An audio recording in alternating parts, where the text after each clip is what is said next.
warahmatullahi wabarakatuh. Saya Maudikan Saputri. Baiklah, di sini saya akan menjelaskan jawaban dari soal UTS yang telah diberikan. Baiklah, nomor 1 bagian A yaitu apa saja objek kajian ilmu ma'anil hadis. Jadi objek kajian ilmu ma'anil hadis ini adalah teks atau redaksi hadis Nabi. Hadis yang menjadi kajian utama ilmu ma'anil hadis adalah hadis Nabi yang sulit untuk dipahami maknanya, tepatnya pada bagian matan hadis, baik secara tekstual maupun kontekstual. Namun para ulama mempersyaratkan bahwa hadis yang hendak dikaji melalui pendekatan ilmu ma'anil hadis ini adalah hadis yang bernilai mutawatir, sahih, atau minimal hasan. Sebab secara kualitatif hadis-hadis seperti itulah dinilai sah untuk diamalkan. Kalaupun hadis tersebut lemah, maka sebagian ulama bisa diberlakukan dalam hal fadhailul amal.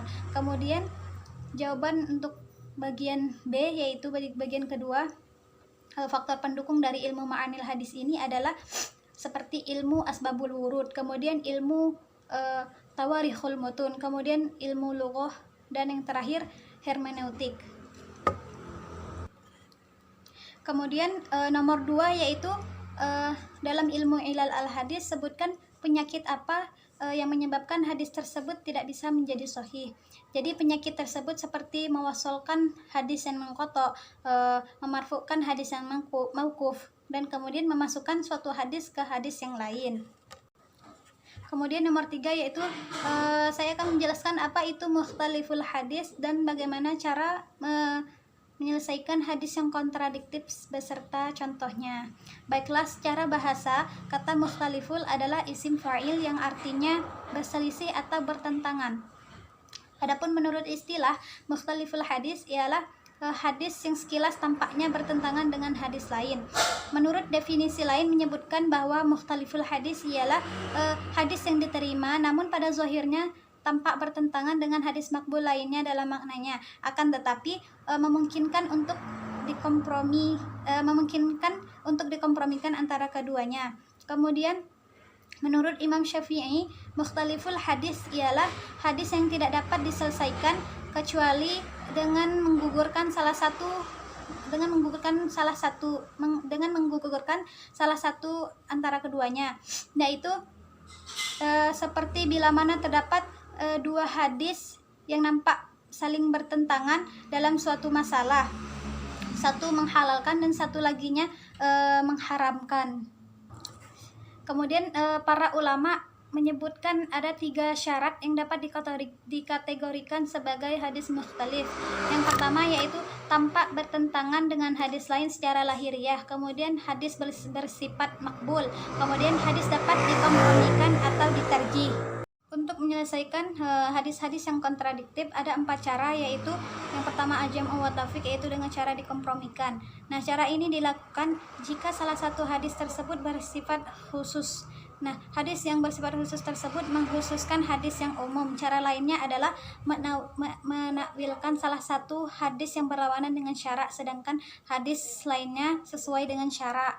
Kemudian cara yang kedua yaitu nasakh, yaitu secara istilah yang artinya menghapuskan hukum lama dengan hukum yang baru. Nah, para muhadisin membolehkan nasakh apabila memenuhi beberapa syarat berikut, yaitu tidak bertentangan dengan hukum syar'i. Yang kedua, kekuatan dalil adalah sama sehingga tidak dapat dikompromikan. Yang ketiga yaitu memungkinkan pembatalan hukum pada suatu saat.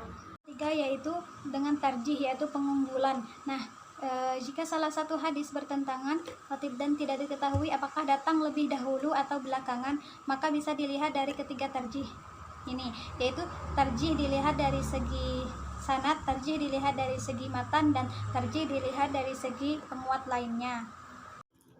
Cara yang keempat yaitu dengan al-tawakuf, yaitu penundaan. Cara ini dilakukan apabila suatu hadis tidak dapat dikompromikan, apabila suatu hadis yang bertentangan tidak dapat dikompromikan, tidak dapat dinaskan, tidak dapat ditarjihkan. Oleh sebab itu hadis tersebut ditunda, dihentikan, ditinggalkan, dan tidak dapat diamalkan. Contohnya contoh hadis tentang Nabi, Abu Bakar, Umar, dan Utsman yang diriwayatkan oleh Anas bin Malik radhiyallahu anhu, yang berbunyi artinya Aku pernah sholat di belakang Nabi, Abu Bakar, Umar, dan Utsman. Mereka memulai Al-Fatihah dengan Alhamdulillahirabbil alamin.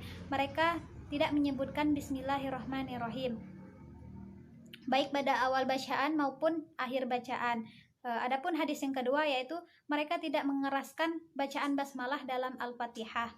Hadis riwayat Ahmad, An-Nasai, dan Ibnu Khuzaimah. Dengan demikian, kedua hadis tersebut dengan demikian kedua hadis tersebut dibiarkan dan tidak diamalkan. Mengapa? Karena terjadi pertentangan yang kunjung tak dapat diunggulkan. Sementara itu, mayoritas ulama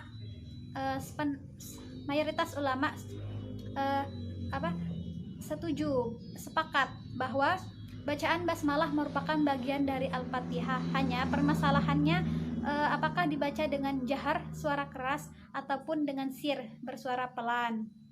Demikian penjelasan dari saya.